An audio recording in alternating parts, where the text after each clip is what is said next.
আপনারা অনেকেই দিনের দিনে কলকাতা থেকে ঘুরে আসা যায় এমন জায়গার সন্ধান করেন, তাই কোনো এক রবিবার ঘুরে আসতে পারেন মন্দির, রথ আর গুপ সন্দেশের দেশ গুপ্তিপাড়া থেকে। গুপ্তিপাড়ার প্রাচীনত্ব, বাংলা সংস্কৃতিতে এই স্থানের অবদান একরকম কিংবদন্তি। এই জনপদটি মধ্যযুগীয় বাংলায় সংস্কৃত শিক্ষার কেন্দ্র হিসাবে সমগ্র বাংলার মধ্যে উজ্জ্বল স্থান দখল করেছিল।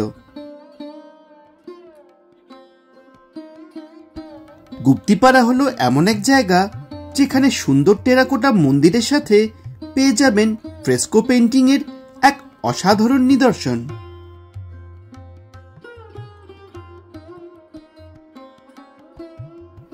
আর তার সাথে 500 বছরের প্রাচীন কালী মায়ের মন্দিরের সাথে গুপ্তিপাড়ার নানান দর্শনীয় স্থানকে আপনাদের সামনে এই ভিডিওর মাধ্যমে তুলে ধরব।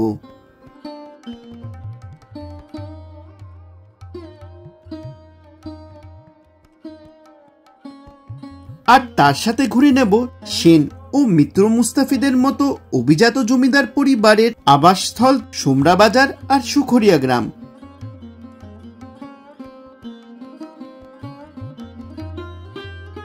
আর দেখে নেব ওদের দ্বারা বানানো কিছু অসাধারণ স্থাপত্য।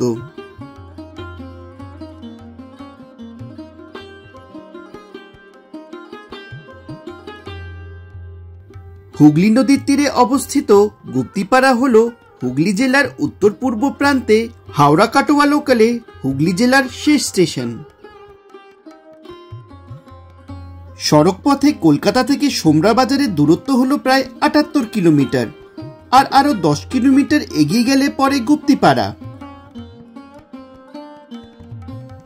গুপ্তিপাড়ায় আমাদের আত্মীয়র বাড়িতে একটা ফাংশন অ্যাটেন্ড করার জন্য আমরা রবিবার সকাল সকাল বেরিয়ে পড়লাম। হাইওয়ে থেকে রাইট টার্ন নিলে পরে গুপ্তিপাড়া।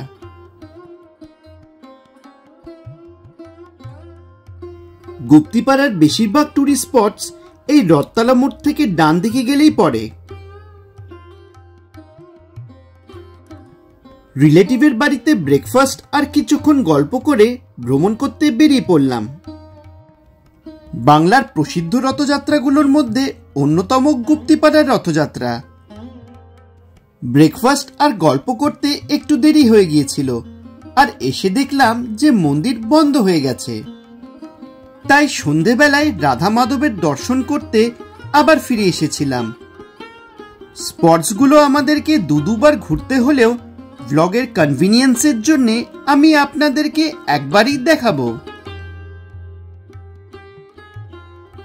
গুপ্তিপাড়ার রথ 7 দিনের জন্য এখানেই এসে থামে, আর এই মাসির বাড়িতেই থাকেন জগন্নাথ, বলরাম আর সুভদ্রা। গুপ্তিপাড়া রথযাত্রা উৎসবের একটি বড় আকর্ষণ হল উল্টো রথের ঠিক আগের দিনের ভান্ডারা লুট। মন্দিরের পাশেই আছে একটা মিষ্টির দোকান, যেখান থেকে বাংলার প্রথম ব্র্যান্ডেড মিষ্টি গুপ সন্দেশ কিনতে ভুলবেন না। আমাদের পরবর্তী টুরিস্ট স্পট সেনবাড়ি। কীর্তিচন্দ্র সেনের উত্তরাধিকারীরা এই বাড়ি তৈরি করেছিলেন।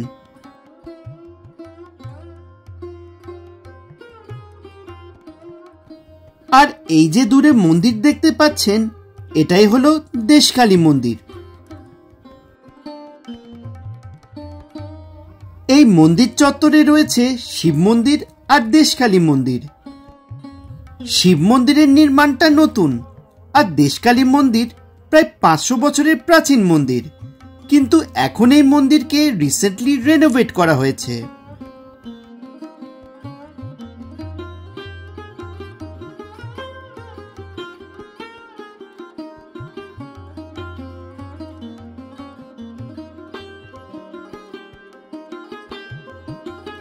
এই মন্দির খুব জাগ্রত। সারা বছর তান্ত্রিক মতে মায়ের নিত্য পুজো করা হয়। দেশকালী মাতা এই গুপ্তিপাড়ার অধিষ্ঠাত্রী দেবী।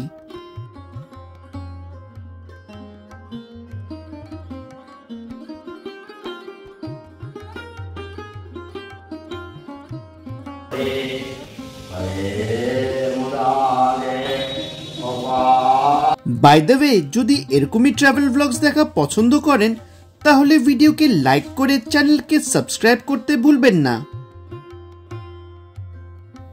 আমাদের পরবর্তী ট্যুরিস্ট স্পট গুপ্তিপাড়া মঠ, আর ওই যে চালা দেখা যাচ্ছে ওখানেই রাখা আছে গুপ্তিপাড়ার বিখ্যাত রথ।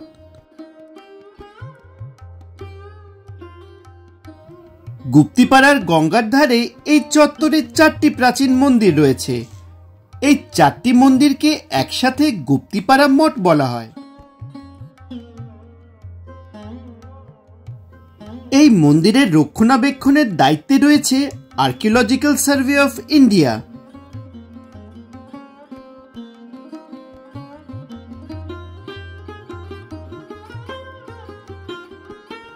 প্রবেশ করলে আগে দেখতে পাবেন গোশালা, আর তারপরে দেখতে পাবেন মন্দিরগুলো।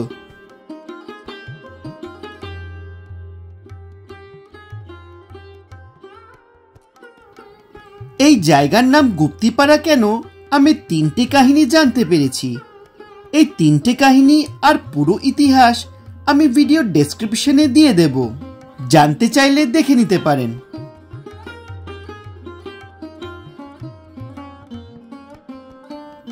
মঠে প্রবেশ করার সাথে চোখের সামনে নজরে পড়বে এই মঠের সবথেকে বড় আর প্রসিদ্ধ মন্দির শ্রী বৃন্দাবন চন্দ্র জিউ মন্দির। ডান দিকে শ্রী রামচন্দ্র মন্দির, এটা হলো বৃন্দাবন চন্দ্র জিউ মন্দির, আর এই দিকে শ্রীকৃষ্ণচন্দ্র মন্দির। শ্রীকৃষ্ণচন্দ্র মন্দির 3টি খিলান বিশিষ্ট আটচালা মন্দির। অবশিষ্ট সামান্য কিছু কারুকার্য গৌরবান্বিত অতীতের সাক্ষাৎ বহন করছে। আর গর্ভগৃহে রয়েছে শ্রী রাধাকৃষ্ণের বিগ্রহ। এই মন্দির 1745 সালে নির্মিত। এই যে জোর বাংলা স্টাইলের মন্দিরটা দেখতে পাচ্ছেন, এটা হচ্ছে এখানকার সবথেকে প্রাচীন মন্দির, চৈতন্য মন্দির। এখন চলুন বৃন্দাবন জিউ মন্দিরে যাই।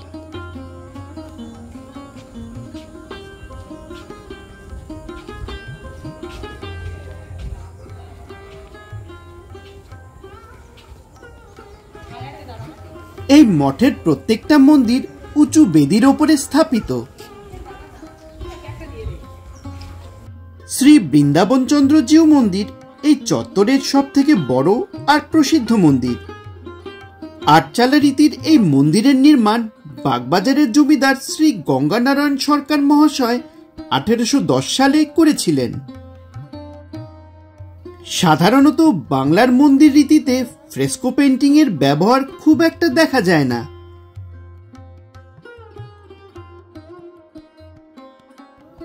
এই মন্দিরের বেশিরভাগ পোড়ামাটির অলঙ্করণ নষ্ট হওয়া সত্ত্বেও এই অসাধারণ সুন্দর আর রঙিন ফ্রেস্কো পেন্টিং তার অভাব মিটিয়ে দিয়েছে।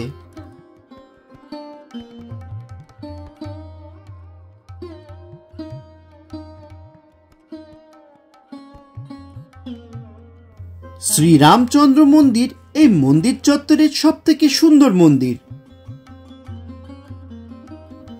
পোড়ামাটির অসম্ভব সুন্দর কাজের জন্য এই মন্দিরটা পশ্চিমবঙ্গের অন্যতম শ্রেষ্ঠ টেরাকোটা মন্দির হিসাবেই গণ্য। গর্ভগৃহে রয়েছে শ্রী রামচন্দ্র, সীতামাতা, লক্ষ্মণ আর বজরংবলীর প্রতিমা। মন্দিরের নির্মাণ করেছিলেন শেওড়াফুলির রাজা হরিশ্চন্দ্র রায়। আর এই হলো 3টে মন্দিরের প্রতিমা।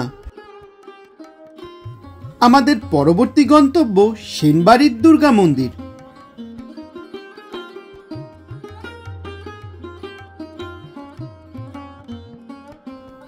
আসার সাথে সাথেই নজরে পড়ল এখানকার 2টো শিব মন্দির।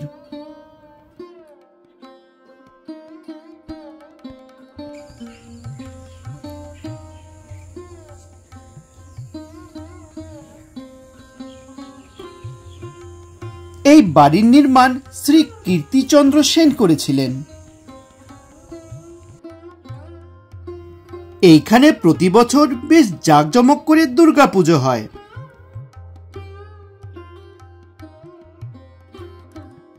জানতে পারলাম যে এই দুর্গাপুজোর লক্ষ্মী ঠাকুরের প্যাঁচার মূর্তি থাকে না, তার বদলে সেনবাড়ির পোষা প্যাঁচাকেই পুজো করা হয়।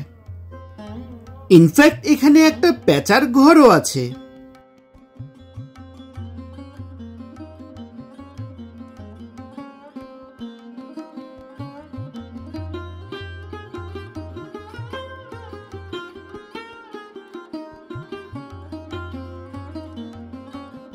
আমাদের পরবর্তী গন্তব্য হলো সেই জায়গাটা যেখানে পশ্চিমবঙ্গে প্রথম বারোয়ারি পুজো শুরু হয়েছিল।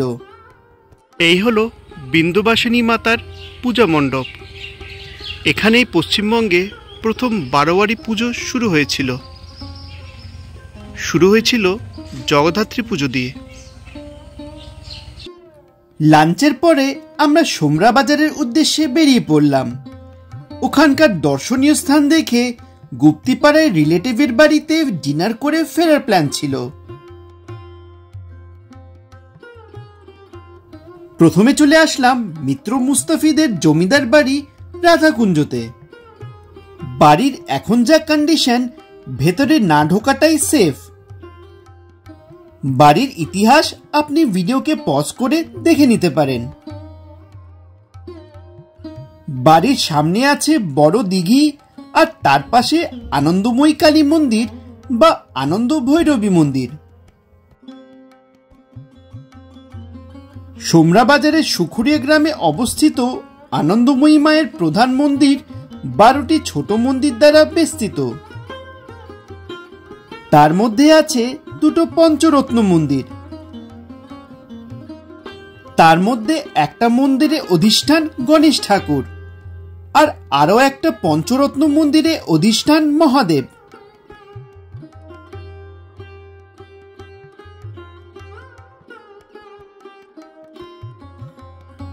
বাদবাকি যে মন্দিরগুলো আছে সবকটাতেই মহাদেবের অধিষ্ঠান। গর্ভগৃহে আনন্দময়ী কালী মায়ের বিগ্রহ রয়েছে। 25 চূড়া সহ এই মন্দির স্থাপত্যের এক অসাধারণ নিদর্শন, যার দেওয়ালে রয়েছে পোড়ামাটির কিছু অসাধারণ কাজ। 1813 সালে এই মন্দিরের নির্মাণ বীরেশ্বর মিত্র মুস্তাফি করেছিলেন।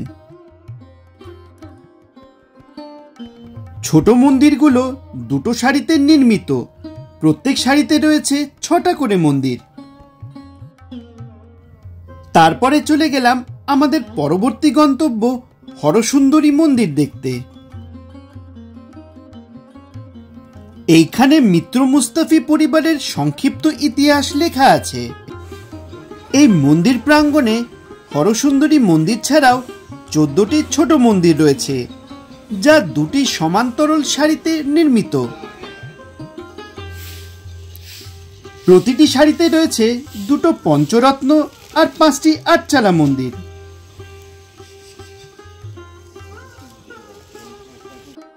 (1814 সালে রামনিধি মিত্র মুস্তাফি এই মন্দিরের নির্মাণ করেছিলেন।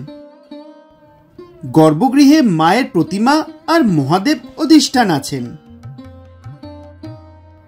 বেশিরভাগ সময় নাকি এই মন্দিরের গেট বন্ধ থাকে।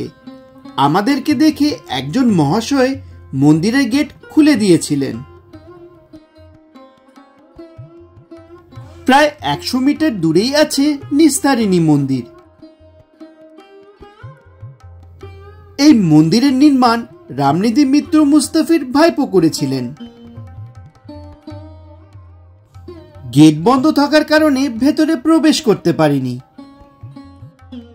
আমাদের পরবর্তী গন্তব্য সিদ্ধেশ্বরী কালী মায়ের মন্দির।